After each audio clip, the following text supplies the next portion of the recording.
meus queridos, tudo bem com vocês? Aqui é a Prof. Camila de Geografia e hoje nós vamos falar sobre as raízes da desigualdade econômica, ou seja, as origens de toda essa desigualdade no continente africano. E para entender um pouco da marcante desigualdade econômica da África, é necessário compreender todo o processo de ocupação e colonização desse vasto território pelos europeus. Quando as trocas comerciais surgiram e se expandiram em escala intercontinental, a partir dos séculos XV e XVI, a África se tornou um dos espaços mais explorados do planeta. Eram dois os principais objetivos dos navegadores, que passaram a visitar a costa ocidental do continente, que era basicamente explorar as riquezas minerais e capturar africanos para escravizá-los. Com o desenvolvimento do capitalismo industrial na Europa, o papel do continente africano no cenário mundial mudou. Desde o século XVIII, a Inglaterra, berço da Revolução Industrial, passou a condenar e a impedir a continuidade da escravidão, pois a mão de obra não remunerada não participava do mercado consumidor dos produtos industriais. Assim, a partir do século XIX, a conquista europeia do continente se traduziu na busca por interesses por novas e abundantes matérias-primas para expandir todo esse processo produtivo. Dessa forma, o continente africano ele era basicamente fornecedor de matéria-prima para as novas indústrias que estavam surgindo no continente europeu. Assim, a partir do século XIX, a conquista europeia do continente se traduziu na busca incessante por novas e abundantes matérias-primas para expandir todo esse processo produtivo. Nessa época, foram organizadas grandiosas expedições de reconhecimento no interior desse continente. Uma das mais importantes foi realizada pelo missionário e explorador escocês David Livingstone, que avistou o Lago Ngami e o rio Zambeze, além de ser o primeiro europeu a fazer a travessia de leste a oeste do continente africano. Os expedicionários europeus forneceram informações valiosas sobre o interior da África, com muitas descrições de lugares e povos, mapas e indicações que facilitaram a ocupação e, posteriormente, a partilha de todas essas terras. Descobriram, por exemplo, que o continente abrigava imensas riquezas minerais e também madeira de alto valor comercial. Além disso, era possível desenvolver a lavoura extensiva nos trópicos africanos, já que o continente apresentava enormes áreas de terras agricultáveis e dispunha de mão de obra muito barata.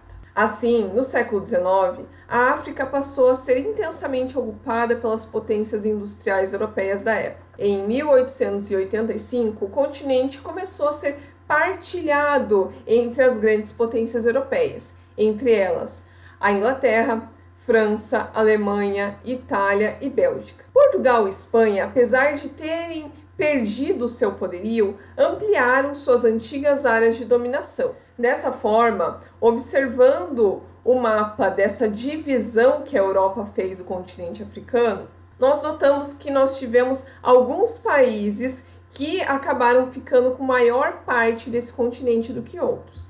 Por exemplo, os franceses, que dominaram basicamente quase todo o norte do continente africano, e os ingleses, que acabaram dominando basicamente a parte sul e também o leste do continente africano.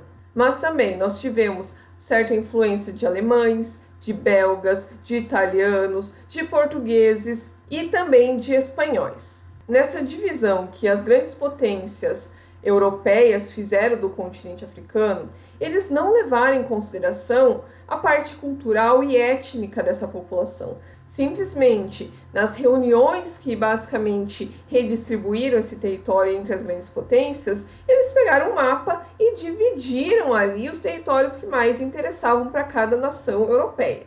Dessa forma, o continente africano foi dividido em cerca de 40 territórios distintos, sem que fossem levadas em conta essas diferenças culturais de muitos desses povos, pois apenas os interesses desses dominadores europeus que importavam. Ao observar detalhadamente o mapa atual do continente africano, verificamos que muitas dessas fronteiras elas são retilíneas, ou seja, bem retas, fruto de uma divisão decidida fora de seus domínios. E, como consequência, Etnias irmãs muitas vezes foram separadas e etnias inimigas acabaram reunidas em um mesmo território. Data dessa época também o agravamento dos conflitos étnicos que perduram em solo africano nos dias de hoje.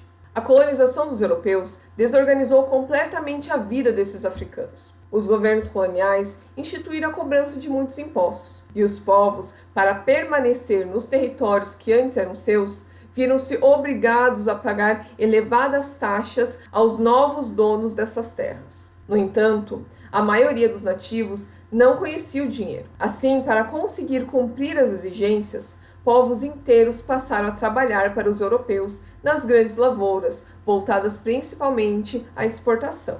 Além disso, esses povos africanos trabalhavam na exploração das minas e nas construções de ferrovias, que faziam a ligação das áreas produtoras aos portos de embarque dessas mercadorias.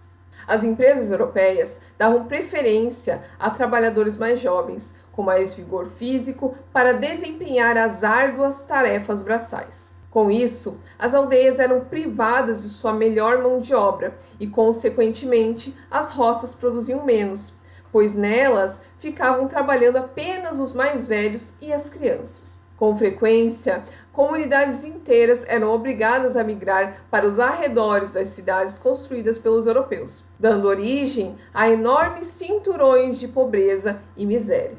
Dessa forma, vocês notam que foi toda uma conjuntura de fatores em que esses colonizadores europeus acabaram forçando esses africanos a se submeterem, a se ajoelharem perante, basicamente, essas grandes potências europeias. E por consequência, toda essa economia e riquezas desse continente, ele foi se esvaindo, ele foi sendo levado embora por esses grandes colonizadores.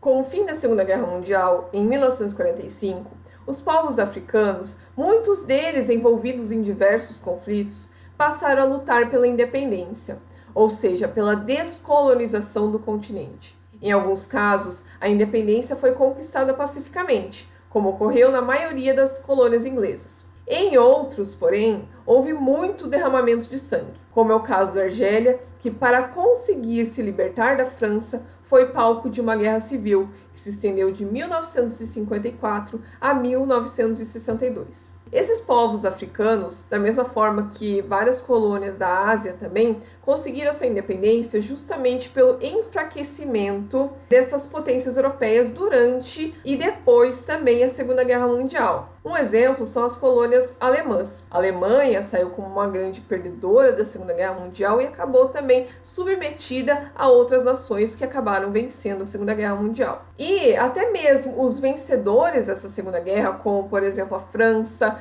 ou até mesmo o Reino Unido, eles acabaram enfraquecendo, tá? Até mesmo parte da sua economia. E para eles manter essas colônias africanas era muito caro, tá? Era muito custoso para a época. De maneira geral, em poucos anos, as colônias se tornaram independentes de suas antigas metrópoles. No sul do continente, contudo, a discriminação racial dificultou o processo de independência. No entanto, essa independência política e administrativa não se traduziu necessariamente em independência econômica. Muitos desses países até hoje são dependentes dessas grandes potências europeias, que são, digamos assim, os grandes compradores das mercadorias dessas regiões. Agora vamos falar um pouco sobre a África do século XXI. Apesar dos inúmeros problemas presentes na África, muitos deles de raízes históricas, o continente tem apresentado um crescimento econômico muito expressivo nos últimos anos. Desde o início do novo milênio, o PIB do continente registra um crescimento médio anual de cerca de 4%.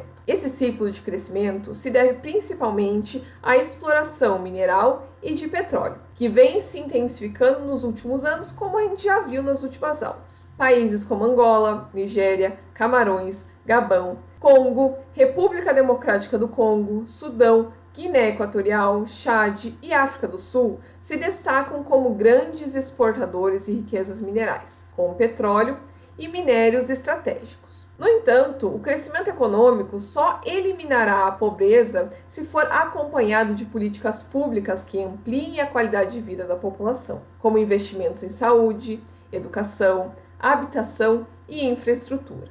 Assim como no período colonial, Por suas riquezas naturais e imensas possibilidades econômicas, a África continua despertando interesses internacionais. A novidade é a presença da China como grande investidor do continente, especialmente nos países subsaarianos. Nessa região, o governo chinês financia projetos de infraestrutura, como ferrovias e oleodutos, ao mesmo tempo que concede empréstimos a esses africanos. Essa parceria garante à China acesso ao mercado consumidor crescente, à barata mão de obra africana e a uma rica fonte de matérias-primas e energia, além do apoio político dos países africanos em assuntos internacionais. Nas últimas aulas, eu já havia falado dos interesses chineses nesse continente africano. Só não pensem que esse crescente investimento chinês no continente africano está ali para ajudar os coitadinhos das pessoas que vivem nesse continente. Não, a China